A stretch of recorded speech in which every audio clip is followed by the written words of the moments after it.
The Unhappy Hour on TheNewAmericanMedia.com. Broadcasting to you live from the Milky Way Galaxy, my name is Brian Engelman, and this is The Unhappy Hour.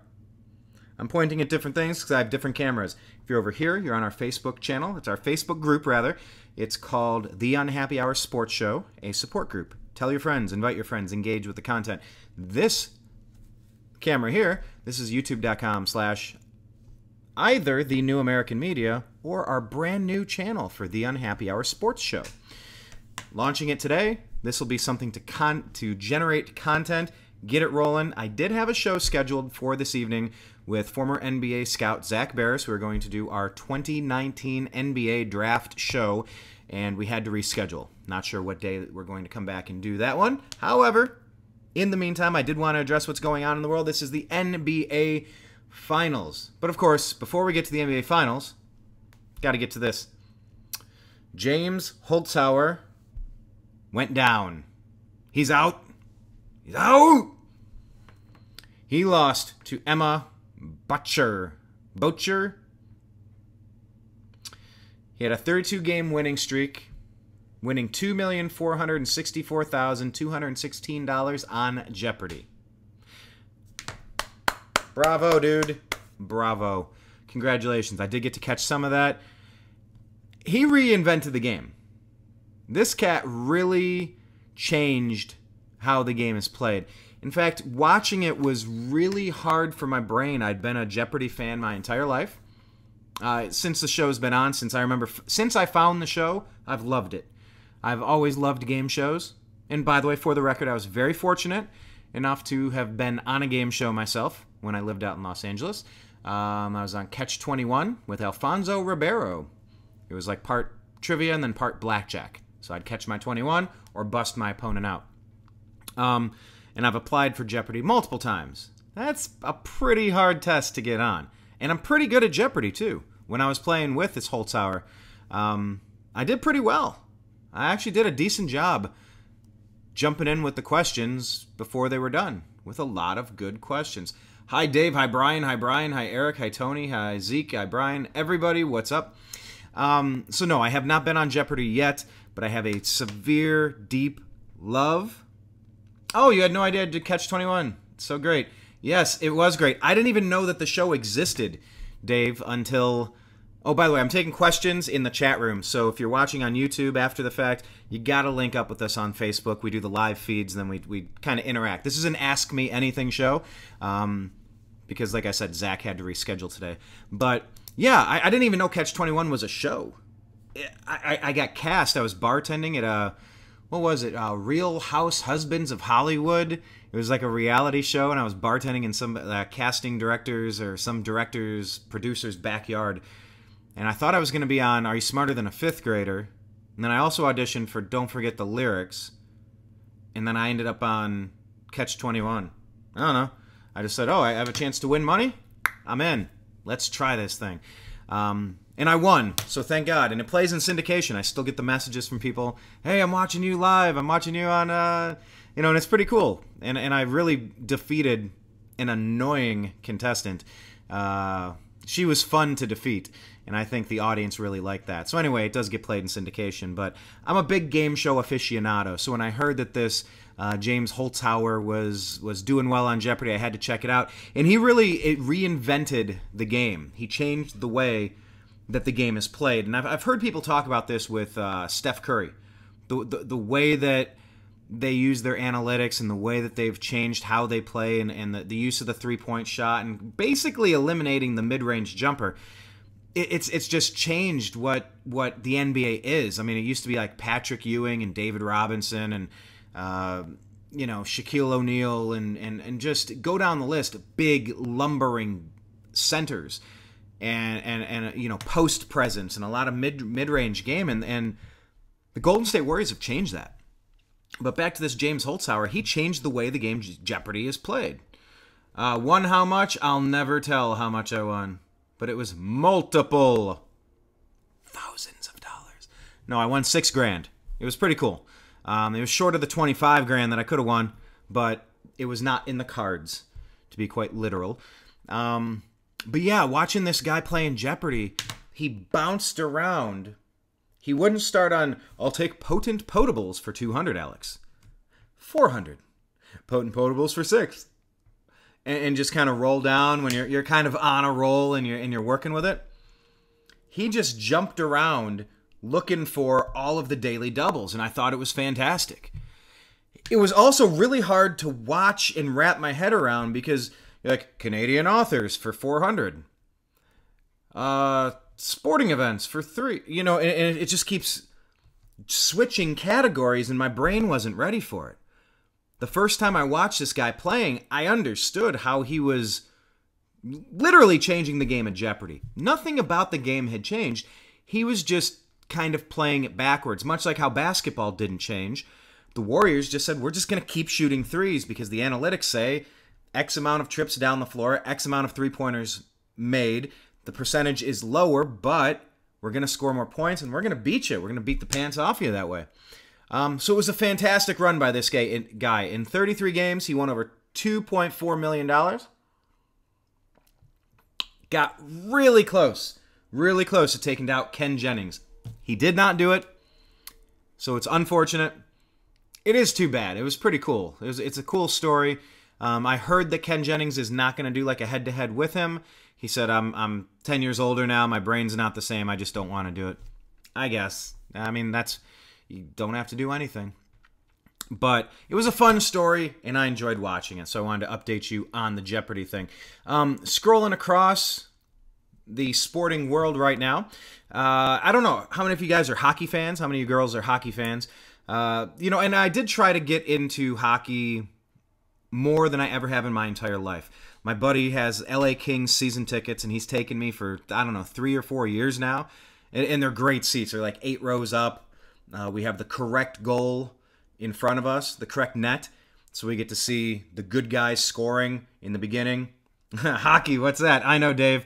Dave, you're a bit of a hockey stud. Are you still playing? Are you still playing in your leagues? Yeah, Dave's chiming in. What is your career in hockey? You played for Bowling Green, right? And you were playing recently, as a year or two ago. Anyway, Dave, remind me your accolades on the rink. But I'm trying more than ever. Boston's up on St. Louis in the finals. The Bruins are tied today with the Blues, 2-2. Boston has a 2-1 lead. But I've been trying to pay more attention to hockey. And then with the Unhappy Hour Sports Show, there are hockey fans that are active. And so we created TNAM for the New American Media, TNAM Hockey. And the Columbus Blue Jackets had a really good season this year. They took out the #1 best team in the league, the Tampa Bay Lightning, swept them in 4 games. In football, it's something, or in March Madness, it's not uncommon to see an upset. It's 1 game, it's over. You get 1 chance.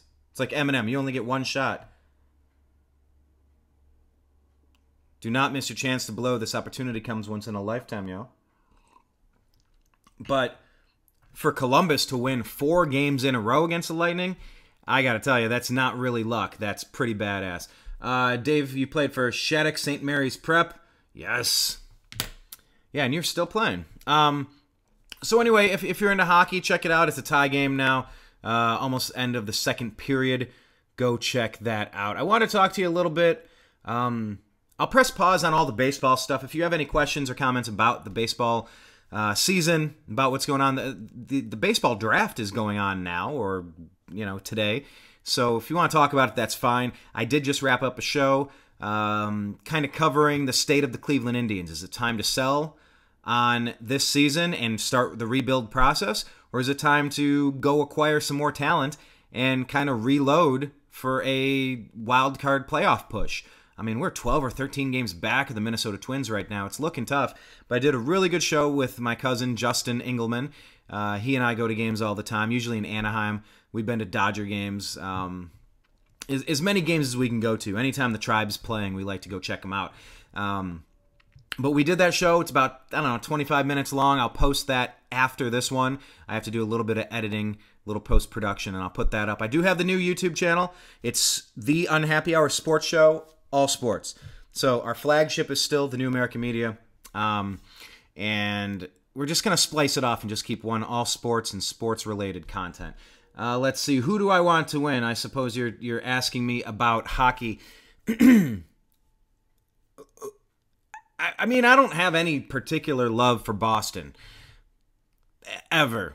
For anything. I don't really know who I want to win. I don't necessarily care. But when I do wrap this show up, I am going to go put the game on so I can watch it. You know, there's just something about the final championship round that can't be beat. The intensity, every play counts. Every mistake is magnified. Speaking of which, we lost Bill Buckner. Remember Bill Buckner back in, what was that, the 80s? That ground ball got between his legs. He just passed away. Really underrated career. Go check out some of his stuff. He's known for his one gaffe, kind of like Chris Webber. He's known for calling the phantom timeout. And it's just, I don't know. It's something about the human condition where, let me backtrack. I just read a story because I also have TNAM Food and Drink, the New American Media Food and Drink. It's a fun group. It's a group where anything goes, food and drink related. And in that group, we saw a story about a man, I believe it was Romania, something over in the Eastern Bloc. He gave a homeless guy Oreos with an Oreo with toothpaste instead of filling, and he was sentenced to 15 months in prison.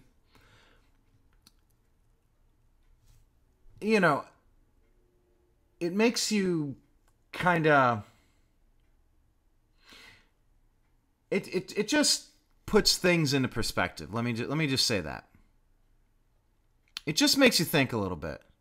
What is it about the human condition that brings out the desire to mock and ridicule and amplify somebody's worst moment on earth, you know?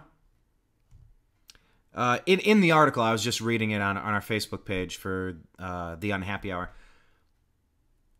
The guy said, hey, people, my fans, he has like 1.2 million subscribers on YouTube. He said, my fans, they like the morbid. I forget exactly how he phrased it. Now I'm curious. I think I'm going to pull it up. Because I was reading it, but it makes a lot of sense. There's something about humans. Here we go. YouTuber who gave the homeless man... Yeah, you got to follow us. Is it weird that they chose to show that error Buckner had during his final moments? Like I said, you know, Dave, that's the point here. There we go. So, the former YouTube star who filmed himself giving a homeless man an Oreo filled with toothpaste sentenced to 15 months in prison for violating the moral integrity of a homeless man. The incident occurred back in 2017 when, following a challenge from a commenter, the then 19-year-old Kengua Ren replaced the cream filling in the middle of an Oreo with toothpaste. He gave it to the man, who has been identified only as George L., along with $20. George, a middle-aged man from Romania, threw up after eating the cookie. He told the Spanish newspaper El País that he'd never been treated so poorly while living on the street. Friday, a Barcelona court ordered Ren's YouTube and social media channels be shut down for 5 years. Ren, known as Reset on YouTube, was also given 15 months in prison, though it's unlikely he'll serve time, the New York Times reports, since he is a first-time offender and this sentence was less than 2 years for a non-violent crime. He's been ordered to pay about $22,500 to the victim. Well, that's a pretty good payday for a homeless guy. You know what? I'll eat a toothpaste cookie for $22,000. All right? Hell, it's more than I won on my game show. But and I'm linking it back here because literally before I started this stream, I was reading this article, and it connects this way when we're talking about Bill Buckner. After the video was posted, people were obviously outraged, which led Ren to return to the man and offer him another $20. He later offered the victim's daughter $338 to not file a lawsuit, the Times reports. Strange amount of money. He told the court, as a defense of his video shared with his 1.2 million followers, quote, "I do things to mount a show. People like what is morbid." So there's that yellow journalism phrase, if it bleeds, it leads. If it bleeds, it leads. This guy saying people like what's morbid. And, you know, whether it's Nancy Kerrigan, why? We remember those moments. We remember Chris Webber calling for timeout. We remember Bill Buckner, the ball getting through his legs, and that's all we remember about the guy. And it's a strange part of the human condition. I don't really understand it. I'm not saying I'm any better than it. I'm also not saying that I'm not, so I might be. But yeah, I do find it a little odd that they chose to show that moment. I do find it a little odd. I do find it a little odd that we're fascinated. We love to build people up and tear them down. And that's what we did with Tiger Woods. Love, love, love, love, love. Hates. And then love again. Similar to my story about LeBron James. Loved him on the Cavs. Hated that he went to Miami. Loved him when he came back. And then it's a little more complicated because I've lived in Los Angeles for 15 years. So I don't like seeing him in yellow and purple at all. I don't have the same animosity toward LeBron now. I can relate to the tear him up and build him down, though. What error do I want to be remembered by? Oh, no, it's fine. Your questions aren't lagging, Dave. It's good to hear from you, man. That's a good question. What error do you want to be remembered by? So on my game show, my very first question was incorrect, and I rang in and said, Playgirl. It was the wrong question. It was the wrong answer. It was about that congressman from Massachusetts that took over the Kennedy seat right before passing Obamacare.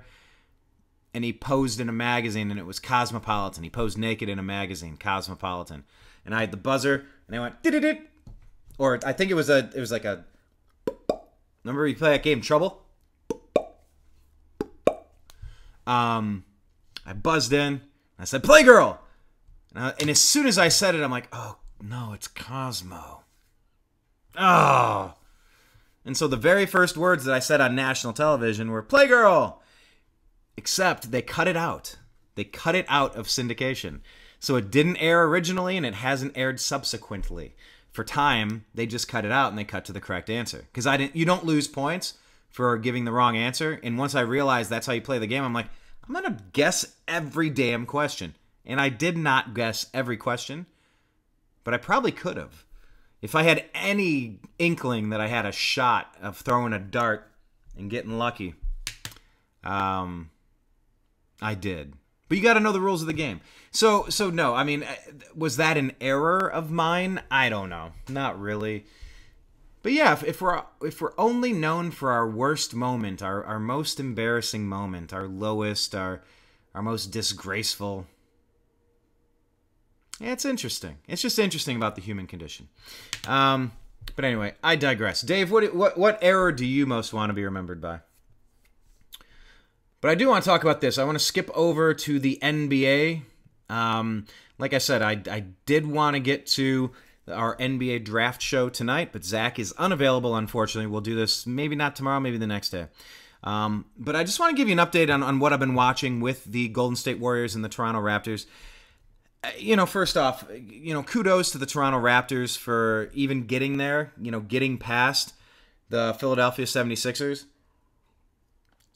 That clutch Kawhi Leonard shot to wrap up regulation in Game 7. That was awesome. Getting through all the way. And I do want to say, I think it's obvious now who won the Kyrie Irving trade. It was the Toronto Raptors. Kyrie said, I want out of Cleveland. It blew up the Cavaliers' chances for making it to a 5th straight NBA Finals. LeBron took him anyway. Kyrie was injured again on the Celtics 2 years ago. Cavs made it. The Raptors had been like the Buffalo Bills. In a way. They could get to a certain point, but they could not get past. They could keep getting to the Eastern Conference Championship round, but they could never get past LeBron James. And because Kyrie Irving demanded the trade out of Cleveland, and because Dan Gilbert didn't pay David Griffin, the Cavs general manager, to stick around, they brought in Kobe Altman, and he made a deal. Dan Gilbert, prior to suffering his heart attack-like symptoms condition, was it an actual heart attack? Do we know what the... he was hospitalized, and they said it was a heart attack or a stroke or something. I'm still a little unclear as to what happened, and prayers, thoughts and prayers to you, Mr. Gilbert, because you're the only Cleveland franchise owner who's brought me a championship. But Kyrie was traded. LeBron got fed up. He bolted in free agency, so now it's Kevin Love, and it's a rebuilding team. I don't know that the Toronto Raptors could have got past the Cavaliers again if they would have had their big three, if they could have kept Kyrie and Kevin Love and LeBron James, and who knows what else would have happened, what other free agents we could have got, what other veterans would have signed at the league minimum. But I will say, I think the Toronto won the Kyrie trade. And then after game one, it was pretty great. Marc Gasol looking good. Siakam looking good. Van Fleet looking good. And, of course, Kawhi taking down the Dubs. And it's so interesting to see the Warriors not having home court advantage. And so after game one, I was pretty blown away. And I was kind of wondering, that conspiratorial nature that I have, wondering if this is going to be Kevin Durant coming back. The Warriors are down 3-0.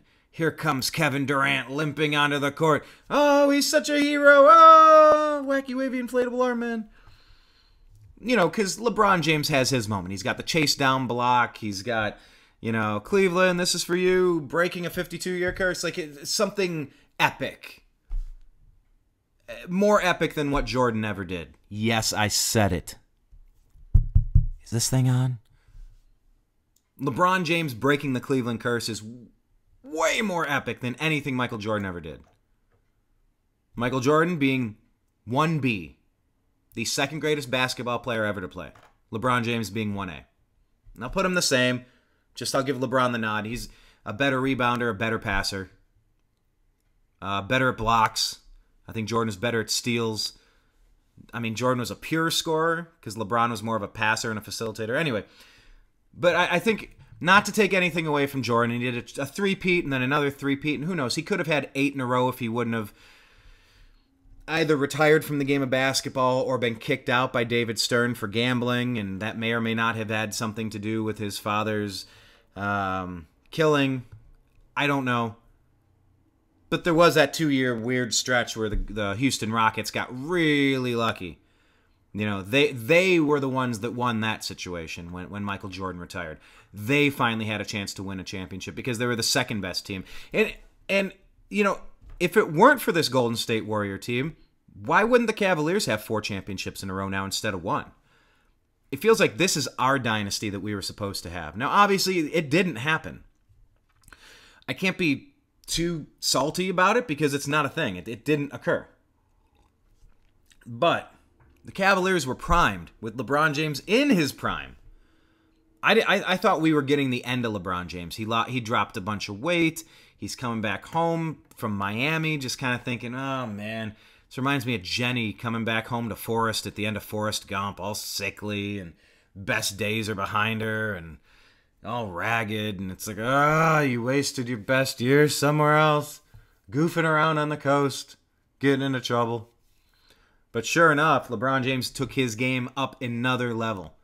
I haven't seen anything like it. The way LeBron James can take over a game is unlike anything I've ever seen. And Jordan could always do that, just in a different way. In a slightly different way. So yeah, I do feel like this could have been the Cleveland Cavaliers' chance for a dynasty. And it didn't happen. Maybe the Buffalo Bills. We could have been a contender. We could have been something. We could have been something special if it wasn't for John Elway. If it wasn't for, always a reason. But the Toronto Raptors, the Cavaliers were the reason. So when Kyrie shook that all up, the Toronto Raptors won that trade. I loved how Drake trolled Steph Curry with his dad's jersey. Del Curry had played on the Toronto Raptors. So Drake showed up with that jersey. It was pretty sweet. I loved it. It was funny. good-natured. It was hilarious. I loved it. So after game one, I kind of thought they were in the driver's seat. I thought this was what it was going to be. I thought that this might be the end of the Golden State Warriors, but the Golden State Warriors' demise has been greatly exaggerated. Now, there are problems. Yesterday, the Raptors were up. I won't say convincingly, because they had a bigger lead, and they dropped a few points at the end of the half. And I just had a hunch that it was going to come back to haunt them. Now, it wasn't super close at the end of the game until it was. It had ballooned to like a 10, 12, 15-point lead, something like that. And then by the end, it was a 1-2 possession game before Iguodala knocked down a long three-pointer. But the heart of the champion came out. That Golden State Warriors team, think about it. That 73-win Warrior team needed to add an MVP player in Kevin Durant to keep up with the Cavs. It's just really unfair. It is what it is. Hooray. But it's not just Kevin Durant. They also added Boogie Cousins for almost next to nothing. Boogie was one of the top 10 targets in the entire league just 2-3 years ago. Bounced around a little bit. Him, LaMarcus Aldridge, Kawhi Leonard. Now it's going to be KD. It's going to be Kyrie. Paul George signed on the Oklahoma City Thunder. Go figure. Maybe that was a little unexpected. But Boogie Cousins came in and played significant time and contributed immensely to the Warriors' win last night. What kind of luxury is it to just... Klay Thompson, he landed awkwardly and he stretched his groin. It just went... Yeah. It looked uncomfortable. It looked painful, and he left the game. And the MRI... I'm still waiting. I'm looking for NBA... Where's it at? NBA Home? I guess NBA Home. I'm looking for results on Klay Thompson's MRI. Now, Klay Thompson... he missed out on a supermax deal because he wasn't voted by the sports writers didn't vote him high enough, so he lost out on $30+ million, which is really weird. But Klay Thompson, he's one of those guys that he takes a bit more of a backseat role because he's playing on a super team. So he's sacrificing some of his money so that he can win rings. He wants to be a part of a greatest team ever. And, that's what they say with the Cleveland Browns putting things together. Now's the time. You got Baker Mayfield on his rookie deal. You got him under control for, 4 or 5 years? Do what the Rams did. Go get all the free agents, fill them up, trade for Odell Beckham. Go for your run right now before the quarterbacks get so expensive that you can't have a team around them like Russell Wilson. But you see people like Tom Brady, they take their pay cuts, and they want a good team around them. Like, I want to play for 20+ years. I just want a good team. I don't want to be I don't want to be the highest paid player on a bad team. I feel like Kyrie Irving doesn't give a crap. I think he just look, I was in a movie. Haha. Hey, look, I got my shoes. Buy my shoes. Hey, look, whoop, whoop, whoop, spin, crossover, dribble. Oh. He screwed up the Brad Stevens offense. He screwed up the chemistry of Boston. They got to the NBA Finals, or to the Eastern Conference Finals, without him. And then he came back, and the team was just disoriented, discombobulated. Not everybody's willing to take a pay cut. Not everybody wants to be a team player. And it's really unfortunate because Kyrie gave up a really good thing. During that finals season, Kyrie had more shots than LeBron James. I forget which time frame, if that's a whole season or just the playoffs, but he averaged another shot or a shot and a half per game. Because LeBron James is like a point forward. He distributes the ball. He wants you to shoot. Bro, you're getting as big as you can possibly get here. What do you need to strike out on your own for? Now, I know there's a lot of superstars that don't really seem to want to play with LeBron James. I got it. That's kind of a separate issue. But to me, it's clear. Kyrie Irving, Kevin Love, LeBron James, and then fill in the blanks with all of your role players. that team should still be competing for championships. It didn't happen. I know, it's gone. But what you do see on the Warriors is you see Boogie Cousins signing for little dollars. Now, maybe some of that wasn't out of the goodness and kindness of his heart. Maybe it was because of his injury history and some of his personality quirks and his blow-ups with media and players and rubbing people the wrong way that he wasn't being offered the money that he thought he deserved, so this is the best he could do. Get a tiny deal. Hey, why not sign up for the Warriors? Go get a ring. Rings are fun. Ask Charles Barkley. I'm sure he'd love to have one. Ask Clyde the Glide. I'm sure he'd love to have... Wait, didn't Clyde get one? Wait, I might be screwing this up now. Wasn't he a part of those? Hakeem Olajuwon, Robert Horry? What year was that? All right, someone look that up for me. My mid-90s references might be a little... You know what? I'm going to look it up just because I'm thinking about it. Did Clyde Drexler win a championship? Oh, there you go. Here's the question. Did Clyde dress as a woman? What? Why would that come up? Yep, 1995. He did win a championship in 1995 with the Houston Rockets. You know what was really weird to see was the reminder that Scottie Pippen was playing on the Portland Trail Blazers for multiple years. I mean, I knew that happened, but I just really kind of forgotten about that phase of his career. But let's just get back to this. Klay Thompson has been playing second, third fiddle, you know, behind Steph Curry, behind, I don't know, dare I say Draymond Green? Out there in Golden State. And heck, Iguodala is the one that hit the, you know, the icer, the clincher yesterday. So he's playing the second fiddle, third fiddle. Then KD shows up. He's third or fourth fiddle. He's not even getting a Supermax deal because, you know, he's not taking as many shots. Does he want to be the man? Well, he's sacrificed a lot. Monetarily, prestige. You know, he wasn't even voted, was it All-NBA? He missed out. Let me pull that story up. And if I had a little bit more time, I probably would have. Let's see. Klay, Supermax. If I had a little bit more time, here we go. Unlikely to. April. No, what's the new one? I'm getting stories from May. Oh, here we go. Clearly upset after All-Star snub. Well, is this just a video? I want this. What is the Supermax? I don't know. What am I looking up here?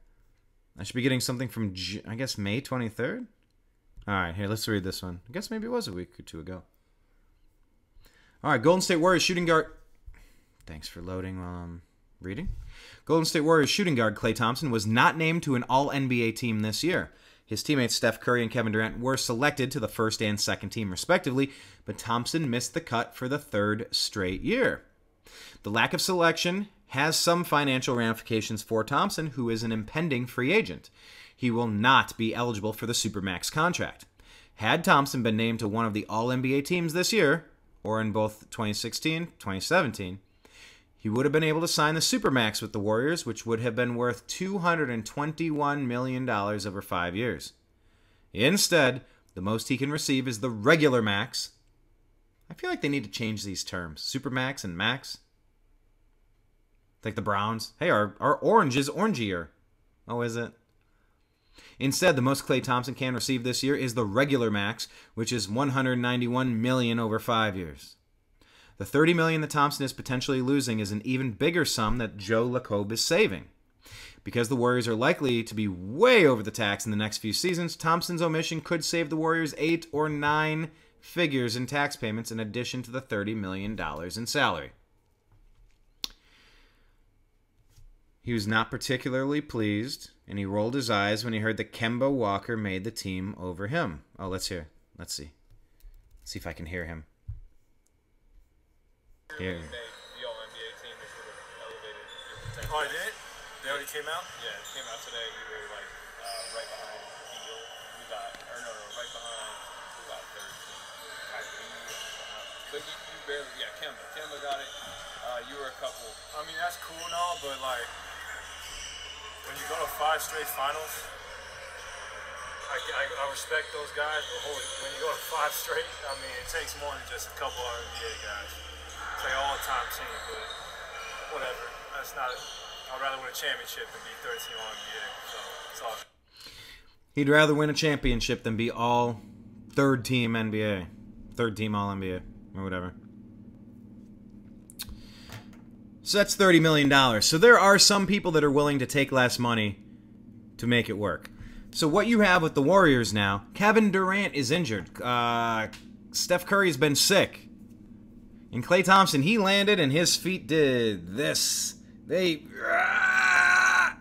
he got up weird and kind of grabbing his groin and his, kind of like the inside of his upper thigh, and played a couple more series, and then he kind of went down and he was not doing good. And he got yanked out of the game. He was done.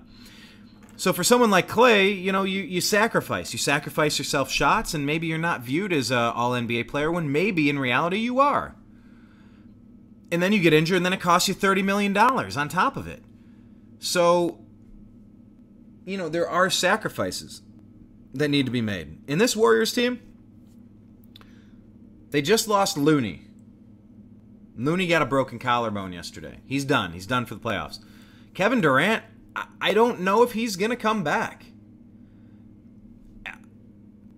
But having Boogie Cousins just on the bench, he's coming back from an injury too. He played over 20 minutes. He was huffing and puffing yesterday.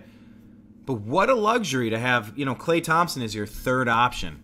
Draymond Green's been essentially averaging a triple-double. And I know the triple-double's super overrated, but, he's playing a very well-rounded game that that does a lot of things to help a team win games. Golden State Warriors are a very beatable team. And with these injuries, even more so. But I gotta tell you, if Toronto couldn't get it done yesterday, now they're the ones who have the pressure on them. After game 1, pressure was completely on the Golden State Warriors. However, what do they say in NBA playoff series, best of 7? They say it's not a series until an away team wins a game. And that, my friends, is what happened the other night. Yesterday, to be precise. Let me try that phrase again. And that, my friends, is exactly what happened to the Toronto Raptors yesterday, as the Golden State Warriors won on the road in front of Drake and Barney the Dinosaur, I assume. It's a 1-1 series headed back to Oracle Arena. Let's keep an eye. Looney's gone. Looney was playing good minutes. I mean, but, if Looney and Jerebka are going to be the ones to beat you, okay, go for it. Better than Draymond or Klay or Steph or KD. So we got to watch. We got to watch the injury report. What happened with Klay? Is he going to come back? We will see. What's going on with KD? Can he come back? We will see. What's going on with Steph? Where was his energy? What's going on with him? We will see. I am conflicted, and this will be our question of the day, and I'm going to wrap the show up. Are you more... Let me rephrase this question. Are you more... Would you say you are pulling for the Warriors to win? Because if so, that makes the Cleveland Cavaliers championship against the Warriors that much more significant and unlikely that the all-time greatest team ever assembled was taken down once by the greatest. He got him once. Or do you just dislike the Warriors so much that you just want to see him lose?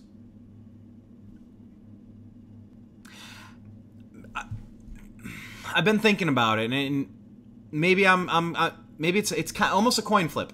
It's probably 60. I just want the Warriors to lose, but 40% is like, well, if there's only one team that could take them out, and it was us, that's kind of cool. That's historically significant, even more so. And yes, we're the only team to come back from a 3-1 deficit, we being the Cavaliers. But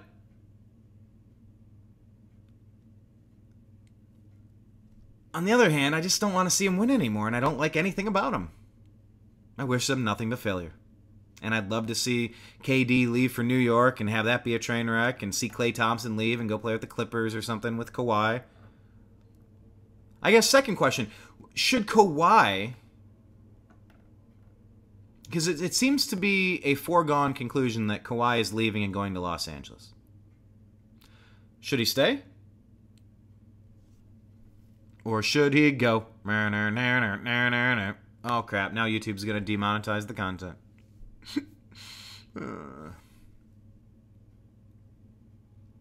You know, everybody has a right to play where they want to play. You get the chance when you're a free agent, you know? Play a few years for whoever drafted you, then you get to go where you want. Speaking of which, one more funny, interesting story. I guess it's another question of the day for you. Reading an Adam Silver story. You know, I'm going to pull this one up, make sure I have this accurate. This is from the Unhappy Hour Sports Show, a support group as well. Follow us. Looks like that. There you go.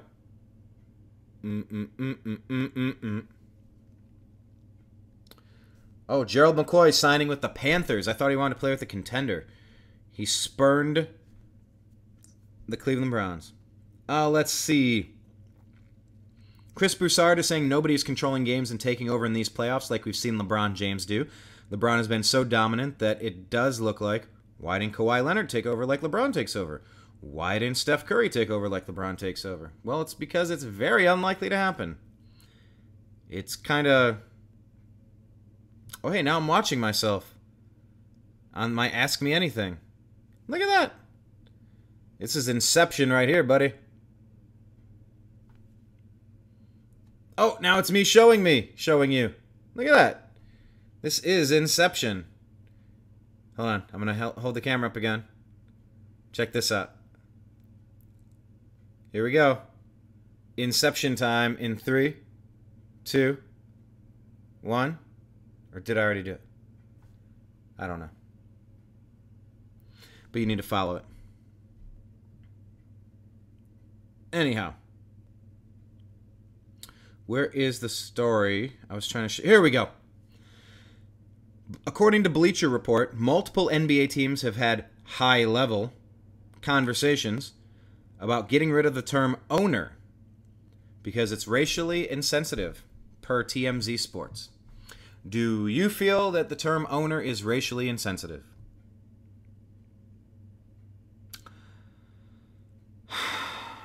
I've heard that you can't say Master Suite because some people...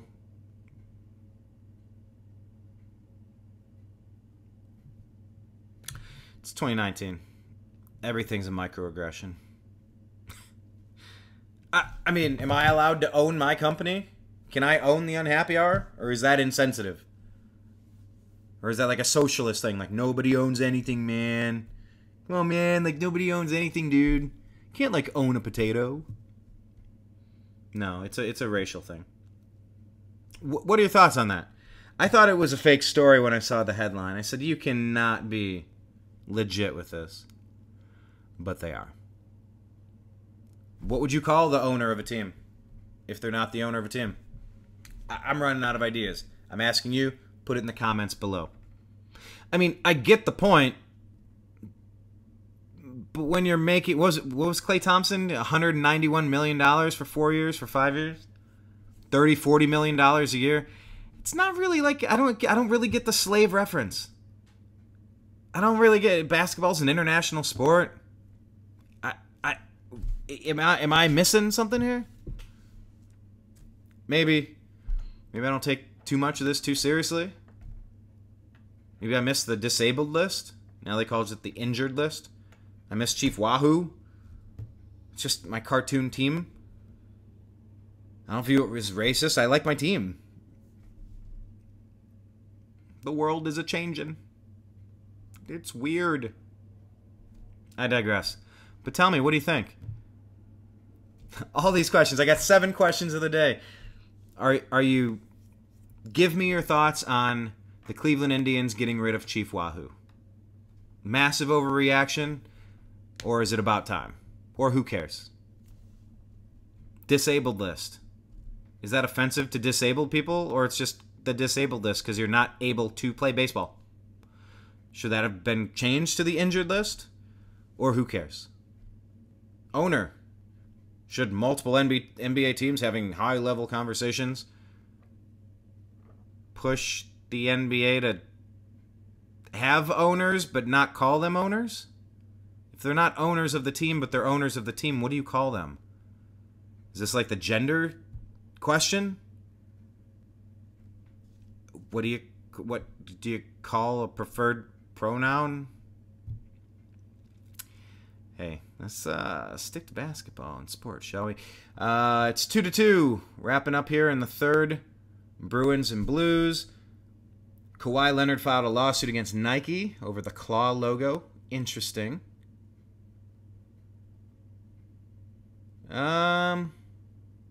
Jeopardy guy went down.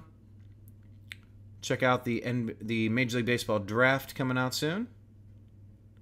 That's all I got. But I appreciate you guys for watching. Thank you so much. We're going to do more of these. I swear to you, we're going to do more of these. I love your comments. I love reading them. I love interacting with them. So please leave them. Join us in the Facebook group. And I'll talk to you again soon. Take care, everybody. Peace out. It's the Unhappy Hour.